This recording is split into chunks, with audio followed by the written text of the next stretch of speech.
दोस्तों, कल ही मैंने वीडियो डाली है 5 डे बैंकिंग के ऊपर। Because 5 day working in banks is going to be reality soon. Soon means next year. 5 day banking बहुत सालों से डिमांड थी और इसके ऊपर कल की मैंने वीडियो बनाई है, क्योंकि 1 जुलाई 2023 से ये लागू होने की 100% संभावना है और उसके ऊपर बहुत अच्छा रिस्पांस आया है, बहुत कमेंट्स आए हैं, सभी के मैंने रिप्लाई दिए हैं। आज की वीडियो में शेयर कर रहा हूँ UFBU United forum of bank union की आज का जो लेटर 8 दिसंबर का लेटर है, जिसमें उन्होंने चेन्नई में अपने कंस्टिट्यूएंट्स की मीटिंग रखी है। उसमें नोबो है, बैफी है, AIBA है, NCB है, सभी तरह यूनियंस के सेक्रेटरीज़ को उन्होंने इनवाइट किया है। Hotel southern comfort, GST road near airport, बहुत अच्छा एड्रेस दिया है, बहुत मैप दे के समझाया है कि कैसे होटल में पहुंचना है। 11 बजे चेन्नई में ये मीटिंग रखी गई है। तो सारे कंस्टिट्यूएंट्स जो हैं, सभी यूनियन के जो लीडर साहिबान हैं, UFBU के जो मेंबर हैं, उनसे वो डिस्कशन करेंगे। वो क्या डिस्कशन करेंगे, क्या एजेंडा है, क्या उसका एनालिसिस निकलेगा, उसके बारे में मुझे कमेंट्स में लिखा है कि UFBU की होने वाली जो मीटिंग है उसके एजेंडे के ऊपर आपने अपना एनालिसिस भी देना है। पर मैं अगर एनालिसिस देता हूं तो वीडियो बहुत लंबी हो जाएगी। पहले मैं आपको पढ़ के सुनाता हूं कि क्या एजेंडा है। एजेंडा क्या है, पहले तो ये समझ आना चाहिए कि क्या किस बात के लिए वो कर रहे हैं। 8 दिसंबर का लेटर है। नीचे संजीव कुमार बंदलिश जो है UFBU का कन्वीनर जो है, state bank of India Chandigarh circle clerical union का ये जनरल सेक्रेटरी है। तो इसके साइन है नीचे। और इसमें मीटिंग की डेट है 15 दिसंबर 2022 थर्सडे एट चेन्नई, वीरवार को। आज वीरवार है, अगले वीरवार को मीटिंग है। Notice is here bye given that a meeting of the United forum of bank union will be held in 15। देखिए मेन बात क्या है, एजेंडा क्या है। एजेंडे है, सबसे पहले है privatization of banks, our campaign and impact. देखिए उन्होंने सबसे पहले ये एनालिसिस करना है कि प्राइवेटाइजेशन बैंक्स की होने वाली है, गवर्नमेंट झुक पक्की है, डिटर्मिंड है, गवर्नमेंट इसको करके छोड़ेगी।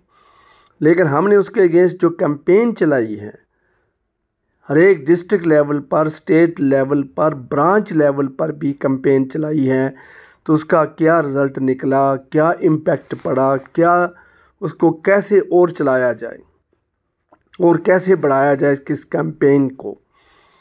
तो पहला पॉइंट उन्होंने ये रखा है। नंबर 2 पे रखा है delay in holding discussions and resolving pending issues, pension updation, 5 day banking etcetera by IBA program there against. देखिए जो उन्होंने बात करी है, जो रेजिडुअल इश्यूज हैं, जो पिछली 11th बाईपार्टाइट सेटलमेंट से पेंडिंग पड़े हैं, यानी कि 5 साल तो एग्रीमेंट को बीत गए, 5 साल के बाद 3 साल वेज रिवीजन में लग गए, तो 8 साल से ये वे पेंडिंग पड़े हैं। उसके बारे में IBA जो उनको बुला नहीं रही है डिस्कशन करने के लिए, उसमें जो रेजिडुअल इश्यूज़ में और भी कई इशू हैं, 5 डे बैंकिंग और पेंशन अपडेशन के अलावा कई और भी छोटे इशू हैं। Special space for working women जो है, दूसरा उन्होंने स्टैग्नेशन इंक्रीमेंट की बात करनी है, तीसरा जो है जो एक्स सर्विसमैन हैं उनके बारे में भी, उसके ऊपर कुछ 2-4 इश्यूज़ हैं, उनके भी जो सर्विस को काउंट करने के बारे में, चौथा जो PTS है, पार्ट टाइम स्वीपर जो होते हैं, उनके बारे में भी उन्होंने चर्चा करनी है रेजिडुअल इश्यूज़ में। तो ये बहुत इश्यूज़ हैं। मेरे ख्याल में ये 29 इश्यूज़ हैं जो मेरे पास लिस्ट पड़ी है। उस लिस्ट के मुताबिक रेजिडुअल इश्यूज़ 29 हैं, लेकिन उसके ऊपर 2 जो है पेंशन अपडेशन और 5 डे बैंकिंग, इसके ऊपर सभी का ध्यान है। लेकिन देयर आर 29 इश्यूज़ जो मेरे पास लेटर पड़ा है। उसके बाद है तीसरी डिमांड उन रखी है, follow up on charter of demand submitted to IBA on wage revision. देखिए 1 नवंबर 2022 से जो चार्टर ऑफ जो हमारी वेज रिवीजन ड्यू हो गई है 31/10/2022 को हमारा पुराना एग्रीमेंट ख़त्म हो गया है। 1 नवंबर से 2022 यानी 1 महीने से ज़्यादा समय हो चुका है, ये हमारा वेज रिवीजन पेंडिंग पड़ा है। और उसके लिए पहली बात तो ये है कि यूनियंस ने जो चार्टर ऑफ डिमांड पेश किया है वो लेट है। ये 6 महीने पहले चार्टर ऑफ डिमांड दे सकती हैं और 1 मई 2022 को चार्टर ऑफ डिमांड UIB के पास होना चाहिए था। इनकी अपनी भी गलतियां हैं, ये अपनी गलतियां को छिपाते रहते हैं, हाईलाइट नहीं करते हैं। Charter of demand is submitted very late, जिसको ये कॉमन चार्टर ऑफ डिमांड कहती हैं। ऑफिसर्स का क्लैरिकल का इकट्ठा है, कहने को ये इकट्ठे हैं। देखिए 5 डे बैंकिंग के लिए जो IBA के साथ बात हुई है और उसमें उन्होंने ये पूछा है कि हाफ एन आवर कब बढ़ाया जाए, क्योंकि हाफ एन आवर सर्विस जो कस्टमर सर्विस बढ़ाना चाहते हैं, उसके बदले में सैटरडे ऑफ करने के बदले में in lieu of on Saturday all Saturday off, तो उसके लिए उन्होंने कहा। तो ऑफिसर यूनियन ये कहती है कि शाम को आधा घंटा बढ़ाया जाए, लेकिन क्लैरिकल यूनियन कहती है मॉर्निंग टाइम बढ़ाया जाए।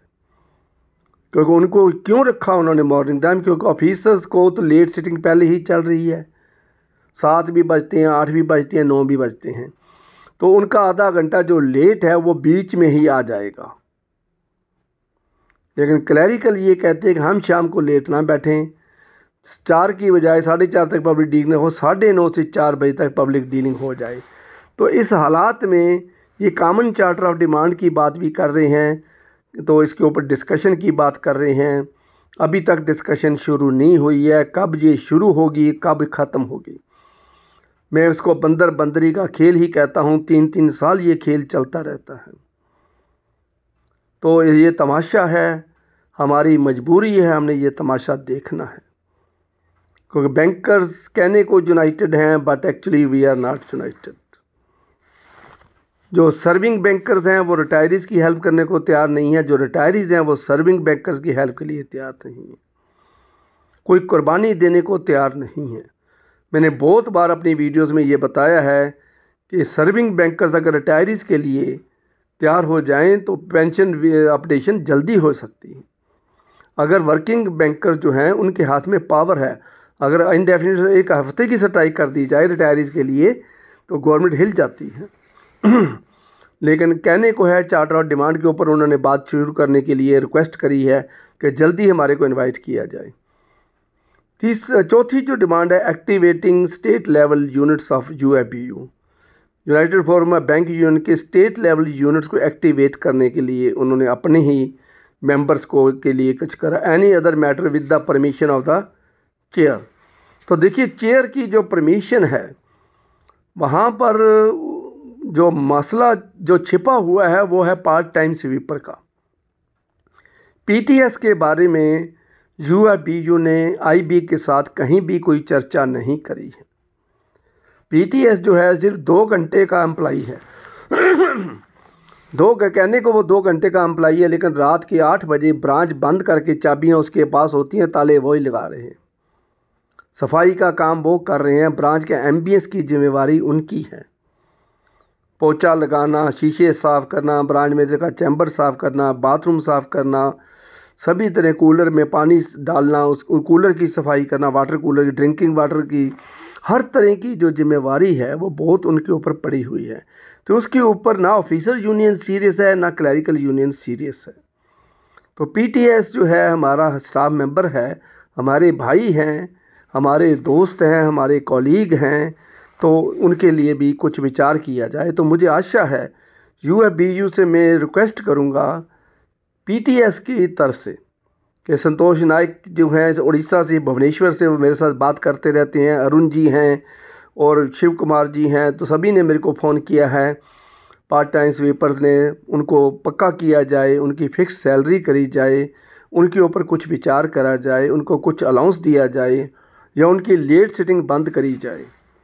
और 2 घंटे का काम उनको दिया है, ड्यूटी है, तो 2 घंटे का काम करके वो घर चले जाएं। तो ऐसा ही जो है UFBU से फिर मैं रिक्वेस्ट करूंगा, इस बारे से मुद्दे को ज़रूर उठाएं, अपने UFBU मीटिंग में करें और IBA के साथ बात करें और चार्टर ऑफ डिमांड में ये एडिशन करें PTS के बारे में। और एक्स सर्विसमैन का जो इशू है वो पहले ही आपके हाथों में है। उनकी जो सर्विस है आर्मी की या एयरफोर्स की, जहाँ भी उन्होंने सर्विस करी है उसको काउंट कैसे किया जाए उसके ऊपर है।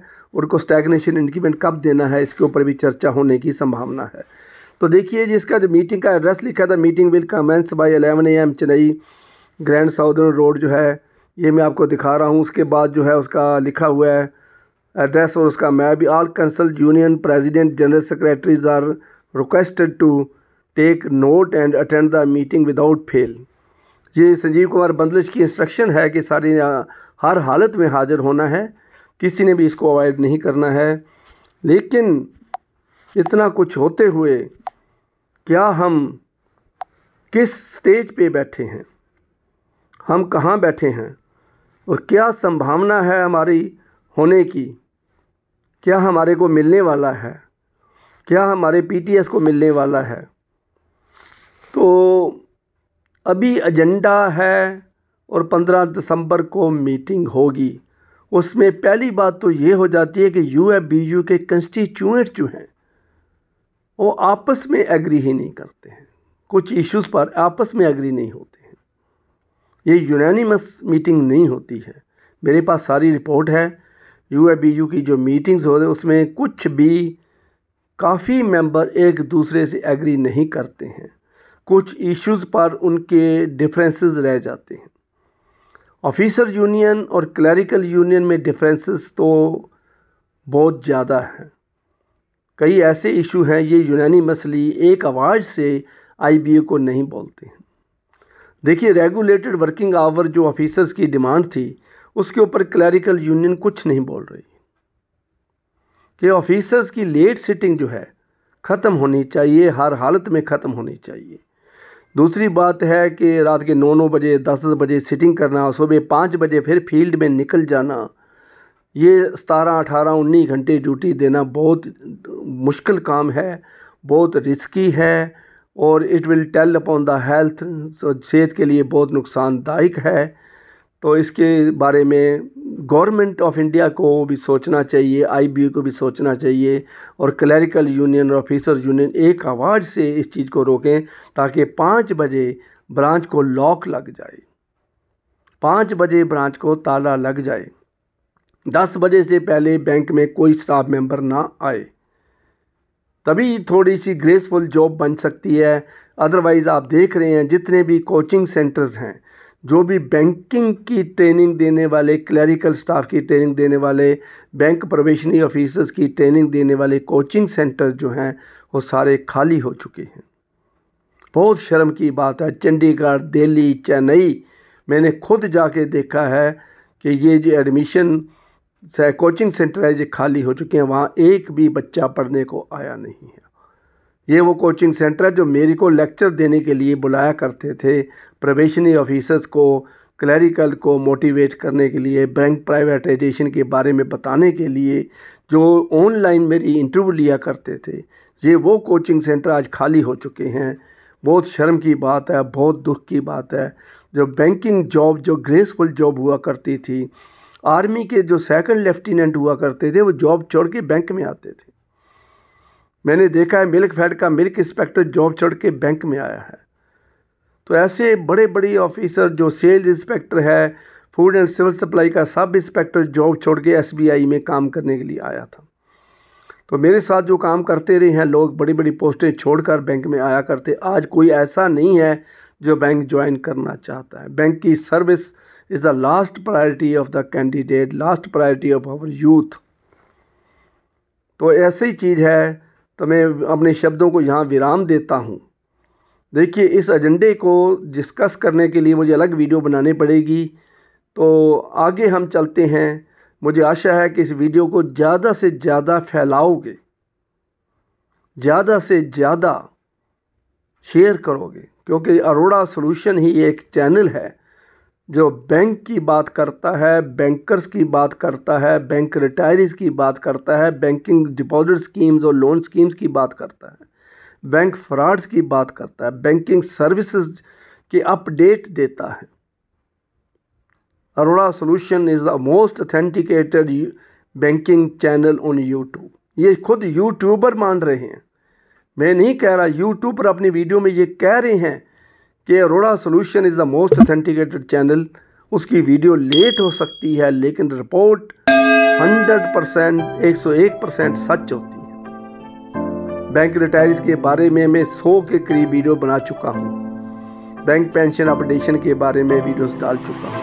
तो सभी रिटायरीज भाइयों, सभी सर्विंग बैंकर्स जो हैं, सभी को मेरी रिक्वेस्ट है कि अरोड़ा सॉल्यूशन चैनल को आगे ले जाएं ताकि आपकी आवाज़ आगे पहुंच सके। दूसरी बात है, अरोड़ा सॉल्यूशन जो सभी रिटायरीज को, सभी सर्विंग बैंकर्स को बैंक फ्रॉड से भी अवेयर करवाता है और काशन देता है।